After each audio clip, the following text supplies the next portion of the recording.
আমি এমন একটা পর্যায়ে এসে দাঁড়িয়ে আছি যেখানে আমি কিছুই করতে পারতেছি না। না পারতেছি পরিবারের মানুষের স্বপ্ন পূরণ করতে, না পারতেছি নিজের স্বপ্নগুলো পূরণ করতে। আসলে একদম জীবনটা আমার থমকে গেছে। আমি কিছুই করতে পারতেছি না। কি হচ্ছে আমার জীবনের সাথে, কেন হচ্ছে, এই হিসাবগুলো আমি মিলাতে পারতেছি না। বিশ্বাস করেন ভাই, প্রচুর পরিমাণে ডিপ্রেশন কাজ করতেছে ভিতরে।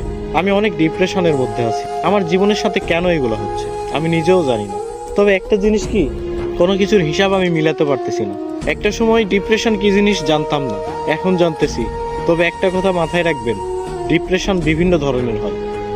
শুধুমাত্র প্রেম বিচ্ছেদের কারণেই যে মানুষ ডিপ্রেশনে ভোগে, বিষয়টা এমন না। সবচেয়ে ভয়ানক ডিপ্রেশন হচ্ছে ফ্যামিলি প্রবলেম। হ্যাঁ, এগুলো আপনারা বুঝবেন না। যারা মধ্যবিত্ত পরিবারের, একমাত্র তারাই বুঝবে। ডিপ্রেশন অনেক কঠিন একটা জিনিস। এখান থেকে সহজে কেউ বের হতে পারে না, কেউ ডিপ্রেশন কাটিয়ে উঠতে পারে না। তবে আলহামদুলিল্লাহ, ধৈর্য ধরে আছি, ভালো কোনো একদিন আসবে। ঈদের তো আর কিছুদিন বাকি। ঈদের দিনটা সবাই উপভোগ করবে। কারো কাটবে আনন্দে, আর কারো কাটবে বুক ভরা কষ্ট নিয়ে।